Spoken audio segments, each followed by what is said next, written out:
आहेत त्यांचे प्रश्न मार्गी लागलेत का, काय एकंदरीत चर्चा झाली? हा जो पेस्तमसागर रोड नंबर 4 आहे, इथे ह्या ब्लिंकिटचं ऑफिस आहे. मागच्या 1.5 वर्षापासून त्यांनी ते ऑफिस चालू केलेलं आहे. ह्यांचे प्रश्न असे आहेत की ह्या ब्लिंकिटच्या लोकांनी ज्या लोकांना कामावर ठेवलेलं आहे त्या लोकांमुळे ह्या इकडच्या पेस्तमसागर रोडच्या जनतेला प्रचंड त्रास सहन करावा लागत आहे. त्यांच्या जवळजवळ 50-100 बाईक या फुटपाथवर उभ्या असतात, फुटपाथच्या लागून उभ्या असतात. त्याच्यामुळे ट्रॅफिकचा प्रश्न झालेला असतो. ह्यांच्याकडे ही स्थानिक लोकांच्या अशा तक्रारी आहे की ही जी मंडळी आहेत ही ते बाईकवर बसून सिगरेट पित असतात, पान खात असतात, थुकत असतात. त्यातली काही लोक गंजेडी पण आहेत, नशा करणारी पण लोक आहेत. त्यांच्याकडनं शिवीगाळ केली जाते. आज आम्ही स्लममध्ये राहतो. आमची मुलं बाळं जेव्हा बाहेर जातात जोपर्यंत घरी येत नाही तोपर्यंत आम्हाला काळजी असते, कारण नशेडी लोक कुठल्या थराला केव्हा कसे जातील ते सांगू शकत नाही. वेळोवेळी त्या स्थानिकांनी त्यांना प्रश्न सांगायचा प्रयत्न केला. आता हे दुकानवाले आहेत, इथे आमच्या स्थानिक महिला रोजगार करत होत्या. त्या मराठी आहेत, उत्तर भारतीय सगळेच आहेत. बाईक लावल्यामुळे त्यांना तो रोजगार करता येत नाही, त्यांना धंदा करता येत नाही. आणि सगळ्यात महत्त्वाची गोष्ट म्हणजे सुरक्षितता. जास्त ते जेव्हा आमच्याकडे आले तेव्हा आम्ही चौकशी केली. प्रीतम आणि आपल्या सुरेखाताई एवढा आणि मधु साळवी आणि आमच्या सगळ्या कार्यकर्त्यांनी जेव्हा यांची चौकशी केली, तपासणी केली, तेव्हा ह्या माळ्याला, ह्या बिल्डिंगला अजून ओसी नाही आहे. एवढं मोठे ऑफिस ताटलं आहे, ह्याला कुठल्याही प्रकारच्या परमिशन्स नाहीत. 80 ते 100 लोक जे बाहेरची आलेली आहेत त्या लोकांचं पोलीस व्हेरिफिकेशन नाही. म्हणजे उद्या ह्या परिसरात किंवा आजूबाजूच्या परिसरात खून झाले, बलात्कार झाले, विनयभंग झाले आणि उद्या तक्रार करायची म्हटली किंवा एखादा माणूस समजला तर आज पोलीस स्टेशनमध्ये व्हेरिफिकेशन पण त्यांचं केलेलं नाही. आज पोलिसांच्या कायद्याप्रमाणे, महाराष्ट्र गव्हर्नमेंटच्या कायद्याप्रमाणे साधा भाडेकरू जरी असेल तरी त्याला स्टॅम्प ड्युटी रजिस्ट्रेशन करून सगळे डॉक्युमेंट सबमिट करावे लागतात. बरं, हे ब्लिंकिटवाले काय सांगतात, आम्ही सगळं घेतलेलं आहे आणि आमचा डेटा आहे दिल्लीला. आज त्यांना त्याच्यानंतर ह्यांचा स्थानिकांचा प्रश्न झाला आहे. आम्ही स्टोअर बंद केलेला आहे. स्टोअर बंद केला म्हणजे त्यांनीच बंद केलेला आहे. आज तिकडच्या कामगारांचे जे प्रश्न होते त्या प्रश्नासंदर्भात आम्ही कामगार, इकडचे स्थानिक आणि त्यांची आज एक मीटिंग लावली होती की बाबा समन्वयाने हा प्रश्न आपण सोडवू. हे जे छोटे मोठे प्रश्न आहेत ते तुम्ही सोडवा. त्यांच्या कामगारांचा रोजगारीचा प्रश्न आपण मिटवून टाकू. आमच्या प्रीतम शेऊलकर आणि ह्यांना त्यांनी वेळ दिली होती आज 8:30ची, पण ते आज मिटिंगसाठी आलेले नाही. आता आम्ही कामगारांना सांगितलेलं आहे तुमच्याविषयी आम्हाला काही प्रॉब्लेम नाही आहे, पण मॅनेजमेंट हे जे प्रश्न सोडवणार आहेत त्यांना जर इंटरेस्ट नसेल तर यापुढे जोपर्यंत प्रश्न सुटत नाही तोपर्यंत ह्या ब्लिंकिटचा स्टोअर चालू केला गेला जाणार नाही. मग ते कुठेही जावं आणि कितीही दबाव आणू. भाऊ, एकंदरीत रोजगाराचा प्रश्न, कुठेतरी कामगार बोलतात आम्ही बेरोजगार होतोय, कुठेतरी आम्हाला घर चालवणं कठीण होत चाललेलं आहे. पण अशामध्ये कुठेतरी तोडगा निघाला पाहिजे होता, कारण की जेणेकरून कामगारांना काही कुठेतरी दिलासा भेटला असता. आज ह्या कामगारांच्या रोजगाराचा प्रश्न होता म्हणूनच आम्ही कामगारांसमवेत मीटिंग बोलवली होती.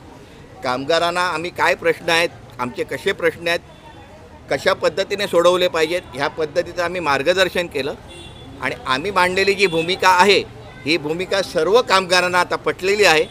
कामगारांना सांगितलं आमची बोलणी करायची तयारी आहे, आमचे प्रश्न सॉर्ट आऊट करायची तयारी आहे, तडजोड करण्याची तयारी आहे. पण हे जे प्रश्न आमचे आहेत हे मॅनेजमेंटच सोडवू शकते. आणि आज तुमच्याविषयी जर काळजी असती मॅनेजमेंटला तर ते आज आले असते ना मीटिंगला. आम्ही कामगारांना सांगितलं आहे की तुमचे प्रश्न आता तुम्ही तुमच्या मॅनेजमेंटला कन्व्हे करा, त्यांच्याशी चर्चा करा आणि त्यांची जर हे प्रश्न सोडवायची तयारी असेल तर आमची बसायची तयारी आहे, सोडवायची तयारी आहेत सगळे स्थानिक. आज आम्ही इथे मीटिंग का बोलवली की स्थानिक, कामगार आणि आमची महाराष्ट्र नवनिर्माण सेना या पक्षांचं तिघांचं आणि ह्यांची मॅनेजमेंट ह्यांच्यात जी काही चर्चा होईल त्याच्यात पारदर्शकता असेल, त्याच्यात सगळ्या गोष्टींची क्लॅरिटी असेल म्हणून आज मीटिंग बोलवली होती. पण ते घाबरले. ते म्हणतात आम्ही पोलीस स्टेशनला सांगू, पोलीस स्टेशनला आम्ही मॅनेज केलं आहे. पोलीस स्टेशनवाले म्हणाले तुम्हाला किती डबे पाहिजेत, 1 पाहिजे 2 डबे, किती लाव. त्यांना सांगितलं आहे मॅनेजमेंटला सांगा की तुम्ही 1 डबे लावा, 2 डबे लावा, किती डबे लावतात ते बघूया, काय केसच होणार ना. अरे महाराष्ट्र सैनिक हे सगळे केसाळूच आहेत आणि स्थानिकांसाठी आम्हाला केस घ्यायला काही प्रॉब्लेम नाही, आम्ही जेलमध्ये जायला तयार आहे. पण या ब्लिंकिटला सबक शिकवणार एवढं लक्षात ठेवायचं. मसला है और क्या वजह है आप लोग इधर जमा हुए?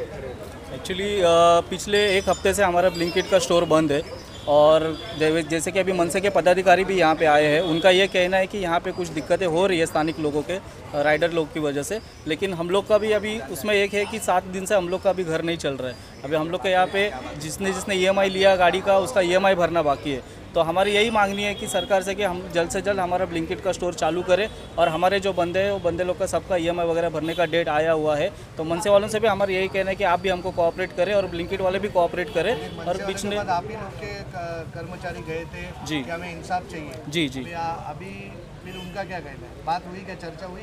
ब्लिंकिट के अधिकारियों से बात हुई है क्या? कुछ मसला निकला है क्या, इसमें से कुछ हल निकला है क्या? जी, मनसे के पदाधिकारी से हमारी बात हुई है और हमारा एक मसला निकला। उन्होंने भी हमें कुछ रास्ते बताए हैं, कुछ पॉइंट्स दिए हैं। कुछ पॉइंट्स के ऊपर हम लोग अभी जल्द से जल्द फॉलोअप करेंगे और ब्लिंकिट वालों से बात करके इसके ऊपर एक मसला निकालेंगे। और जल्द से जल्द हम लोग ये चाहेंगे कि हमारा जो स्टोर है वो हमारा जल्द से जल्द चालू करे और सभी बंदों को हमको न्याय मिले बस। तो उनका कहना है कि यहाँ पर किसी की इंफॉर्मेशन नहीं है, कुछ भी जी। जो डेटा नहीं है, जी। या बिना डेटा के आप लोग को काम पे रख रहे हैं? जी नहीं, जब भी हम शुरुआत में आते हैं तभी हमारा आधार कार्ड और पैन कार्ड लिया जाता है। तो यहाँ पे रोबोटिक सिस्टम है, यहाँ पे जो भी आधार कार्ड पैन कार्ड होता है वो यहाँ पे ऑटोमेटिकली डेटा चला जाता है हमारा। अगर हमारे ऊपर कोई भी केस है या फिर कोई भी दिक्कत है तो हमारा डेटा ID चालू नहीं होता हमारा। तो इसके लिए हम सब लोग बंदों का ID क्लियर है, अगर वो चाहते हैं तो वो भी हम देने को रेडी है, पुलिस वेरिफिकेशन सर्टिफिकेट। तो अभी इतने दिनों से आपका जो रोजगार बंद पड़ा है, जी। तो आपका परिवार कैसे चल रहा है? क्या चाहते हैं आपके जल्द से चालू हो स्टोर? जी 7 दिन हो गए तो हमारा परिवार तो अभी दिक्कतें आ रही है हमको, सामने इससे ले पैसा उससे ले पैसा यही हम कर रहे हैं। तब हमारे EMI भी डेट नज़दीक आ रही है तो हम चाहते हैं कि जल्द से जल्द चालू हो जाए। हम चाहते तो कल भी चालू हो जाए, लेकिन जो मसला है ऊपर लेवल का मसला है और हम इसमें बीच में हम गरीब लोग फंसते जा रहे हैं। कितने टोटल आप लोग हैं? हमारे यहाँ पे 200 के ऊपर जो बंदे हैं हमारे राइडर लोग, टोटल राइडर भी है इसमें, अंदर पिकर भी है, अंदर भी काम करने वाले जैसे लोग हैं, सिक्योरिटी गार्ड सब पकड़ के हमारे 200 के ऊपर है। हाँ, तो अभी क्या लगता है आपको कि इसमें से कुछ ना कुछ हल निकलना चाहिए या फिर इसी तरीके से ये चलता रहेगा? और जो स्थानिक लोगों को जो दिक्कतें हो रही है, बाइक पार्किंग हो गया, जी। कुछ और भी महिलाओं को दिक्कत हो रही है आप लोग के जी। बाहर बैठने से, कोई शराब पी रहा है, कोई कुछ कर रहा है, इसका भी उनका कंप्लेंट है, तो क्या ऐसा हो रहा है क्या यहाँ पर? जी हो रहा है, लेकिन हम उसके ऊपर जल्द से जल्द सुझाव निकालेंगे और हमारी तरफ सब हम बंदे जो है हमारे बंदों की तरफ से इसके ऊपर एक मसला निकलेगा और हम सब एग्री है उस बात के लिए कि हमसे जो गलतियाँ हो रही है वो हम गलतियाँ भविष्य में नहीं करेंगे, जाकि हमारा स्टोर अच्छे से चले और स्थानिकों को भी हमारी वजह से कोई दिक्कत ना हो। इसके ऊपर बीच में हम कोई रास्ता निकाल के हम ये जल्द से जल्द इसको मसला आप करेंगे। लोग में चर्चा हुई है ये सब चीज़ों की, लेकिन किसी भी तरीके की दिक्कत किसी को भी ना हो और यहाँ पर अच्छी तरह से काम शुरू हो जाए? जी, हम सब राइडर लोग में इस बात में चर्चा हुई है और सभी राइडर लोग रेडी है इस बात के लिए कि हमसे कोई गलती हुई तो हम इसके आगे गलती कोई करेंगे नहीं। तो ब्लिंकिट से क्या अपील करेंगे? ब्लिंकिट से हम अपील करेंगे जो भी बात है महाराष्ट्र नवनिर्माण सेना के जो पदाधिकारी उनसे जल्द से जल्द आके बात करें। जब भी वो आए थे तभी ये ब्लिंकिट वाले तो यहाँ पे मौजूद नहीं थे, तो हम रिक्वेस्ट करेंगे कि वो जल्द से जल्द मसला सॉल्व हुए और हमारे सब बंदे लोग का जो रोज़गार है वो चालू हो जाए।